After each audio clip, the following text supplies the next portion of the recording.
салом дӯстони гиромӣ, бародарон ва хоҳарони арҷуманд, донишомӯзони гиромӣ. Дарси чорум аст аз силсила дарсҳои забони русӣ аз китоби «Дорога в Россию», яъне роҳ ба сӯи Русия.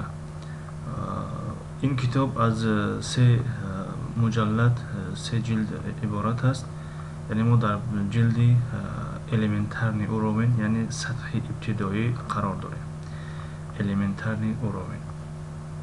Ва ин дарси чорум аст, чӣ хеле гуфтем. ва расидем дар саҳифаи нӯҳум. дар саҳифаи нӯҳум, агар хато накунем, инро гирифтем. хоб, дар саҳифаи нӯҳум расидем. дар ин ҷо сухан дар бораи грамматика. дар ин ҷо агар аҳамият дода бошед, яъне ре грамматика, яъне дар машқи шашум қарор дорем. давоми машқи шашум. ин ҷо машқи ҳафтум аст, ин давоми машқи шашум аст. яъне бахши грамматика, бахши дастурзабонӣ. и ка як, и ка як, яъне и гуфта интонатсияро дар назар дорад. Ка гуфта конструксия, яъне интонатсионная конструкция. агар ба пурагӣ хонем, интонатсионная конструкция. як чӣ маъно дорад? яъне первая интонатсионная конструкция. дар забони русӣ ҳафт намуд интонатсионной конструксии вуҷуд дорад. якуми он, яъне бахши якумаш барои ҷумлаҳои хабарӣ, яъне барои ҷумлаҳои хабарӣ ё ҷумлаи оддӣ истифода мешавад. яъне як кас як маълумотро медонад, барои он ягон чизи нав нест. мисол гап мегӯянд ки это Иван, як ҷумлаи оддӣ аст, ин Иван аст. яъне аммо вақте ки Иванро нашносанд, чи это Иван, аллакай ин бахши сеюми интонатсионная конструкция шуд. ин бахши якум нашуд аллакай. яъне бахши якум дар бораи ҷумлаҳои хабарӣ ва маълум истифода мешавад. яъне маълум аст ки ин Иван аст, ё ин модар аст, ё ин алла аст масалан. хоб, бахши дуюм дар бораи таъкидӣ, ҷумлаҳои таъкидӣ истифода мешавад. ҷумлаҳои таъкидӣ яъне чӣ? яъне як нафар суҳбат дорад ва мехоҳад барои таъкид бигӯяд ки послушайте, ё ки внимание, яъне ҳамин ҷумларо мехоҳад ки таъкид кунад. дар ин ҷо бахши дуввуми интонатсионная конструкция мешавад. яъне бахши дуюм ғолибан дар бораи ҷумлаҳои хабарии таъкидӣ истифода мешавад. масалан мегӯем ки у нас сегодня занятия, яъне бо ҳамкурсон суҳбат дорем. масалан мегӯем у нас сегодня занятия, яъне дар калимаи сегодня таъкид кардем, яъне пагоҳ не, имрӯз. яъне ин ҳам ҷумлаи хабарӣ аст, аммо таъкид дар калимаи сегодня омадааст. яъне намедонам дар ин ҷо навишта мешавад ё не. як кӯшиш кунем.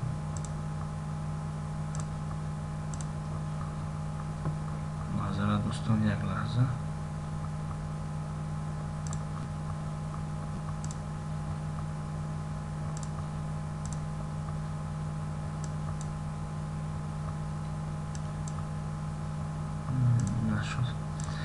хоб, ин PDF ҳаст, аллакай дар ин навишта намешавад. дар Word нависем. хоб,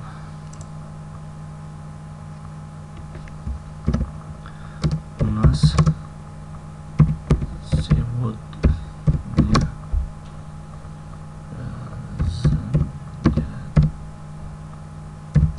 занятия. хоб, дар ин ҷо ин бахши дуввуми интонатсиони конструксия аст, яъне таъкид дар калимаи сегодня омадааст. Яъне у нас сегодня занятия, яъне пагоҳ не, имрӯз аст ё масалан пагоҳи дигар нест. Агар таъкид дарбораи яъне ҳамун дарс, ҳамун лексия бошад, пас калимаи занятиро камтар баланд талаффуз мекунем. Масалан мегӯем у нас сегодня занятия, яъне бо ҷамъе аз ҳамкурсон масалан нишастаем ва мегӯем биёй фалон ҷо равем, тамошо равем ки дигар ҷо, мегӯем ки у нас сегодня занятия, яъне таъкид дарбораи сегодня нест, таъкид дарбораи занятия аст. Яъне вақте таъкид дарбораи кадом калимае ки шуд, пас ҳамун ҷумла аз қисми дуюми интонатсиони конструксия мешавад. ё саволи дигар, масалан меня зовут Аня. Як кас меояд, масалан шуморо мегӯяд ки тебя зовут Лола, да? Меня зовут Аня, яъне шумо таъкид дарбораи Аня доред, яъне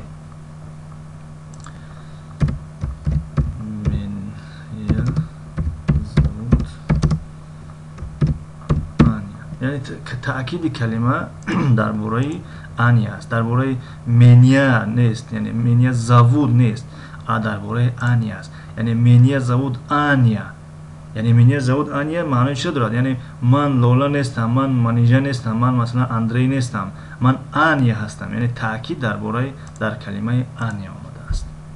хоб ана ин қисми дуюми интонатсиони конструксия мебошад. Ва қисми сеюмаш саволӣ аст. Яъне это Антон, это Иван, это мама. Ана ин ҷо қисми сеюми интонатсиони конструксия аст. мо дар ин китоб ин се қисмро мегузарем ва дар дарсҳои оянда ҳар яки инҳоро ба хубӣ худо хоҳад шарҳ медиҳем. дар ин ҷо ҷумлаи оддӣ аст, яъне интонатсиони конструксия, яъне первая интонатсионная конструксия аст. пас дар ин ҷо як ҷумлаи хабарии оддӣ аст. Масалан это Иван, яъне ҳамун садо дар ахир каме поён меояд. это Иван, это мама, это Анна и Алла. ин Иван аст, ин Оча аст, ин Анна ва Алла аст. это Иван, это он, это мама, это она, это мама и папа, это дом, это лампа. яъне ин калимаҳоро фикр мекунам тарҷумаош дар боло гузаштааст. фақат дар бораи грамматика дар ин ҷо баҳс буд. хоб слушайте, повторяйте, читайте. это дом, это лампа. ин ҷо дар мавзӯъ давоми мавзӯи яъне ҳамин первая интонатсионная конструксия меравад. яъне ҷумлаҳои хабарии оддӣ. это дом, это лампа, ин хона аст, ин чароғ аст, это Инна и Иван, ин Инна ва Иван аст, это мама и папа, ин Оча ва ин дада аст, это Иван, Антон и Анна, ин Иван, Антон ва Анна аст. Посмотрите на рисунки, скажите, кто это, что это. Яъне ба ин расмҳо мегӯяд нигоҳ кунед ва бигӯед ки кто это, яъне ин кист, что это, ин чист. яъне масалан шояд муаллим савол кунад ки ин чист, что это, дар ҷавоб мегӯем ки это дом. что это лампа. что это луна. кто это мама и папа. кто это Андрей, Иван ё Антон. хоб дар ин ҷо мегзарем ба саҳифаи даҳум. боз ҳам бахши грамматикӣ, яъне дастурзабонӣ, қоидаҳои забонӣ. Алла там, Алла тут, Алла дома. яъне як шахс дар як маконе ҷойгир аст. масалан мегӯем ки ман дар ин ҷо ҳастам, ту дар он ҷо ҳастӣ. дар бораи маконҳо суҳбат меравад. яъне вақте як нафарро мегӯем ки ӯ дар ин ҷост, пас номашро мегирем ва калимаи ин ҷо яъне тут. یعنی منیژا тут یا لولا тут یا لولا там алла там иван тут антон дома. در اینجا شاید همین رسم رو در نظر داشته باش که антон مثلا در خانه است و алла که نام دخترانه است алла там یعنی там جای دور رو در نظر دارد از درخت میوه چینده ایستاده است و ایوان тут یعنی خود این رسم رو در نظر دارد که در نزدیکی اینجا در نزدیکی خانه نشسته است. یعنی там اونجا тут اینجا دوما خانه دوم خانه می شود اما دوما در خانه می شود. خب این هم یک بخش گراماتیکی است یعنی дома در خانه. Слушайте, повторяйте, читайте. Это Анна. Она тут. Это Анна. این نام است. یعنی هر دو یک خیل تلفظ می شود. Это Анна. Она тут. یعنی این Anna است و اینجاست. Это Иван. Он дома. این ایوان است و در خانه است. Анна и Иван дома. یعنی Анна و ایوان در خانه هستند. Мы тут. ما اینجا هستیم. ما در اینجا هستیم. Посмотрите на рисунок. Скажите, где дом, где Антон и Иван, где Анна. یعنی با رسم نگاه کنید و بگویید که آنتون و آنا و ایوان در کجا هستند.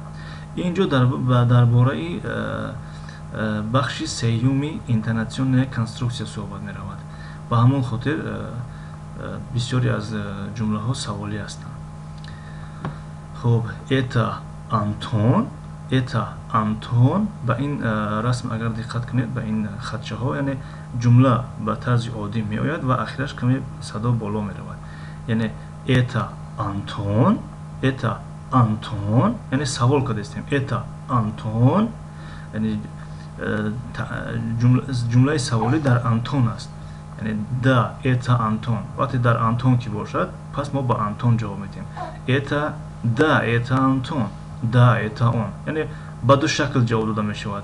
هم با جانشین های شخصی یعنی личные местоимения و هم با نامش یعنی это да это آنتون да это он.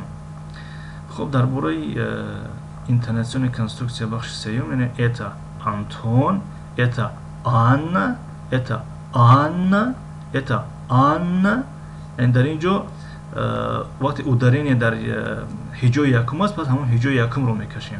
در آنتون اودارینی در هجای دوم بود پس هجای دوم رو کمی درست تلفظ میکنیم.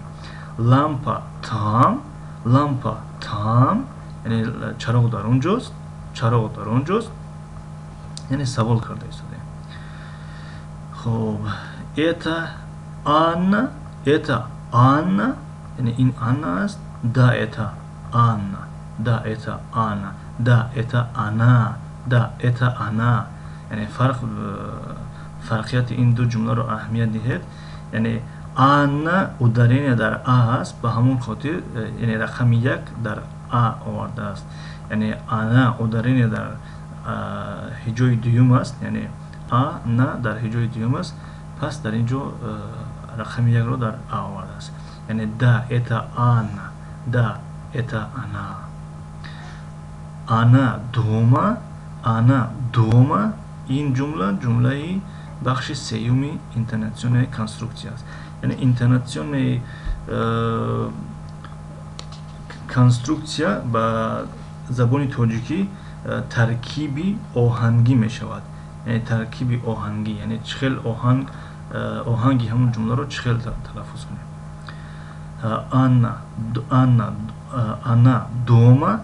Она дома سوال да дома بله در خانه است. да она дома بله باید در خانه است. خب در اینجا درس رو با پایان میرسونیم تا که از 15 دقیقه زیاد نشود و باز از درس آینده دوام میدیم. این بود درسی چهارم از سلسله درس های زبان روسی از کتابی دروگا в Россию. تا درس های آینده خدا نگهدار.